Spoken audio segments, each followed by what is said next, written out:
This is Rivets the Clown. As many of you may know, he is my custom prop that I built out of spare parts and a lot of wood. I never really went in depth on his whole process, and I figured I may as well do that because the story of it is fairly interesting. Now, it all started during Transworld of, I think, 2023. Yeah, that was the first year I went.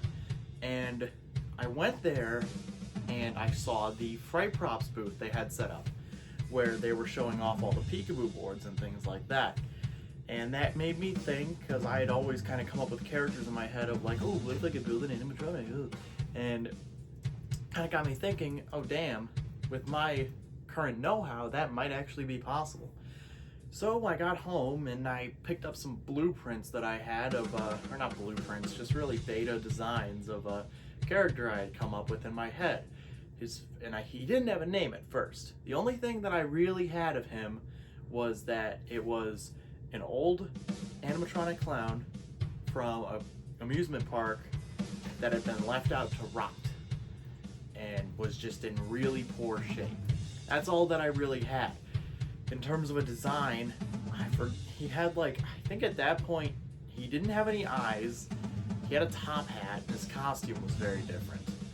I think at one point he also had a microphone. As I kind of went through more of the thinking process and came up with more things, eventually I came up with a name, Rivets. And then I was like, okay, that's fine. So then that was just a working name for a while, and then I came up with a couple of other names, namely Nutso, which people just laughed at, and Boltso, which that was around the time Hello Boss came out, and I didn't want to get those two characters mixed up. I went with Rivets, because after a while I ended up really growing attached to the name, and I think it actually works really well, and it rings off the tongue pretty nicely. So because somebody laughed at my suggestion, his name is not Nutso the Clown, which I'm happy with. Now at first, again, he had some pretty different designs. He went through a bunch of phases, especially with stuff like the eyes and like what I thought I could get mechanically and what I thought my limitations would be. And then a lot of his design also came up just over time with just what I had on hand, really. Technically, the first thing of him that I got that was around before I even came up with him was the mask. This is a repurposed prototype latex pull of the Don Walker Productions Stitch the Clown mask. This was a mask that he made a couple of years ago. Doesn't really use it anymore, doesn't make any pulls of it anymore, doesn't sell it anymore, and he really only made a couple of pulls of it. And the first one was pretty bad. It was very inconsistent with the latex. He just whipped a quick paint job on it, and then he had nothing else to do with it, so he gave it to me when he sold me his Barnyard Butcher a couple years ago.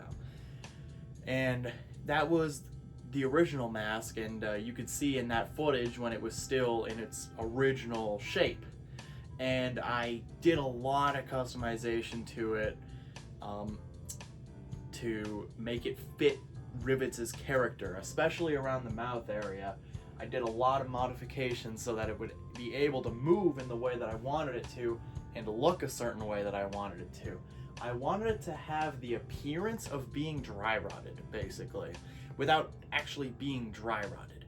You know, kind of this like, it's very wrinkly, and there's these parts that are just completely cut, you know. And I did keep the stitches on there. I kept the stitches as an added detail because, like, in the original one, yeah, the mouth was stitched together on the chin because it was called Stitch the Clown. But when I got it, I didn't want to remove that because I thought it would be really neat as like a sort of a nod to the fact that people have tried to repair this thing in the past, but they just kind of didn't finish it, you know? So they were like, they haphazardly tried to slap him back together to get him back in service without properly repairing him. A la some of like Billy Bob's Wonderland a couple years back when they didn't have the right parts or the right mechanics to be able to fix their Rockfire Explosion show, and they would just put random shit they would find, whatever, on it. At one point they had fucking Beach Bear covered by a plastic bag. Something like that. His structure is more or less made completely by me. There's a couple of elements outside of the electronics. The electronics, other than the wiring, is all Fright Prop stuff. It's one Peekaboo board and then one Pico Talk servo board.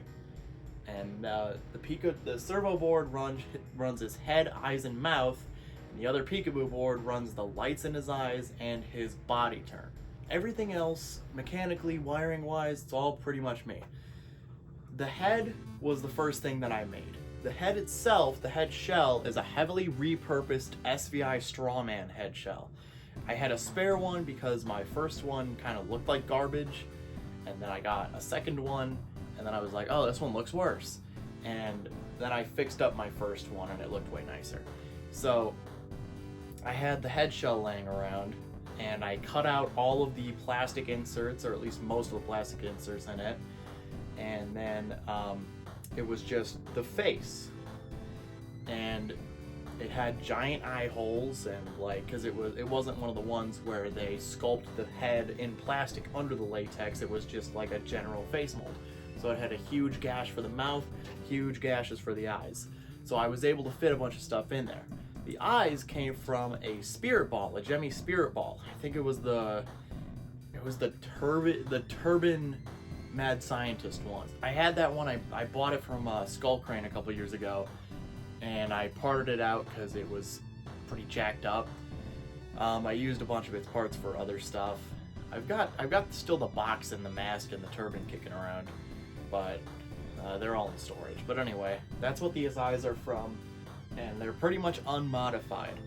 I had to build the mechanism for the eyes from scratch. I took 2 PVC pipes, I zip tied them together around the eyes, and drilled tiny holes in the PVC pipes to where the eye nubs could fit in them, and then work more or less similar to how, a Gemmy eye mechanism would work. And then I mounted a servo behind that with a screw and a, I forget what they're called, but the lever thingy. And yeah, so that was the eye mechanism, and that's all pretty much like screwed and zip tied in there in a way that it works. Because back then, it's not like I had access to a 3D printer or anything, and I wasn't really confident enough with my woodworking abilities to be able to do much else aside from that, or like metalworking or anything like that. So yeah, the mouth is very simple. The mouth is straight up just a servo with a lever on it that goes to the jaw, and it's all glued on there, and it just moves. There's no other mechanism besides that. The head is similar to how Seasonal Visions does their heads, where there's the motor, the servo, goes to a lever, goes to another lever, then goes to the big pivot. And the pivot for its head is a repurposed Lazy Susan that I bought from Target for like $5. And then the neck is a PVC pipe. So that's the head. The head was the first part, and originally the head, when I was doing testing on him before his face was even done, I had it on this the box that I ended up actually using for his body. And that was the first ever teaser that I ever made for him, back when the song was the only thing that existed. Because I wrote the song while I was building him. I wrote the song in the process of building him, and then I had Sam of Sardonyx Halloween, my dear friend, record it. And he does the voice lines for Rivets. He does a fantastic job. He does all the voice lines, editing. He did some of the music tracks. Brilliant job. Absolute genius, and I love him for it. But anyway, that was the only thing that we had recorded of him so far. So I played that, and I had his head sitting on that box. And that was, so at least the mouth and the eyes worked back then. That wooden box was from a 7th grade science fair experiment that my friend did at the time, where he was recording the decibel volume of like a sound as recorded in a box full of foam. And he didn't need the box anymore, so years ago he just gave me the box, and I repurposed that box. It was made of plywood for his body, and what I did for that is I had my dad just cut it in half with a skill saw, and then I used the lid for the box for the little plank that he stands on that goes on the big base. That's the lid from the box. And then with that box, I was able to I had enough room where I could shove all of the electronics in there. And yeah, so that's those are the wires going up to the head. There's the head mechanism right there. And then you can see that's the servo that goes to it. There's the mess of wires. And then in here is the peekaboo board that runs the body turn and the eye lights. These are the audio cables. And then down there is his speaker. And I also drilled holes in the front of the box and put a metal grate over it for the speaker. You can't see it anymore, but it was completely useless. It didn't need to be there, especially that metal grate. I just thought it looked cool, so I had it on there. I'll show a picture of it. So that was his body. Now the next challenge, and the first real challenge of this whole thing, was his arms. And I ended up devising a way to do the arms in a way that I really liked and could work on future projects that I wanted to have a certain amount of portability. What I did is we have a bunch of, or we had anyway, I've used most of it at this point, a bunch of really high gauge wire. Like high voltage, high gauge stuff that's used for house outlets and shit like that. We just had like a spool of it laying around. So what I did is I took, I think had to have been 5 sections of it that were about 2 feet in length, because I kind of measured from my shoulder to my hand, and then actually they were a little bit longer than that, and then I wrapped them together, put them in my drill, and then held the other side with linesman's pliers, and then as the drill spun, it spun them all together into basically a giant metal twine. And that is stable enough that it's able to give the arms, it's able to hold up the arms while also giving them a bit of posability, and they kind of have a little bit of a springy action because of that. So yeah, that worked pretty well, and I liked how that turned out. It's not stable enough for him to really hold much of anything, but that's fine because by this point I already long dropped the microphone idea. So next was getting his legs together and his body on his legs. His legs at first were 2 PVC pipes. It was 2 I think 3-inch wide PVC pipes. And eventually I changed those out to 2 2x4s, and that's what they are now. It's much more stable, and he doesn't lean nearly as much as he used to. And also it was all put on by zip ties back then, because I didn't know how to fucking use a drill apparently. So it was really just a mess. But now I gave him actual 2x4s for his legs, and that has worked very nicely. His base, well, firstly his shoes. His shoes are some old shoes that Sam of Sardonyx Halloween gave me that he just had lying around and he didn't need. Originally they went all the way around. I cut a slit in the back and they used to go all the way around the PVC pipes, but then after I put the 2x4s in, the 2x4s are way too thick for it, so I just kind of have them going over it. And then the base itself, the big wood plank, is a cart from my grandmother's headboard from the 70s for her bed. And we were tossing it out, and I was just salvaging some parts from it, and this was one of them. So I screwed this giant pivot mechanism that I actually got from my math teacher, and put that smaller piece on there, and that's what holds his entire body. All in all, he's quite heavy, especially now with his legs being beefier, and he's also a pain in the ass to move, primarily because of the giant board for his base. So yeah, after that, he was pretty much done for a while. The only thing that needed to be done left is his clothes, which his clothes are technically still not done, but they're done enough, and I don't really care to do them anymore.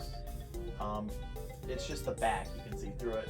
So he has a Mr. Punchy outfit that was also from Samus Star Nice Halloween, and it was reused as a base for this. And I just hot glue all this fabric on because I don't know how to sew. And this clothing and color scheme was ripped from the concept art drawn by Sam, and then later draws a lot. And I kind of combined like design cues from both, and it turned into this, and it turned out really nice. And then originally he just had the punchy collar because I didn't change it out, but then Mr. Apache Halloween, my good friend, had a spare toothy head, so I took the ruffle off of that toothy head and I put it on him, and that looks nice. And then the wig I just bought from Amazon, and I splashed some black paint in it to make it look like really old and crusty and musty and dusty, and it also feels gross now, which is good because that's exactly what I wanted. So yeah, and this part of his arm that's exposed has been there since like the earliest concept arts, and yeah, it's just part of his arm that exposed.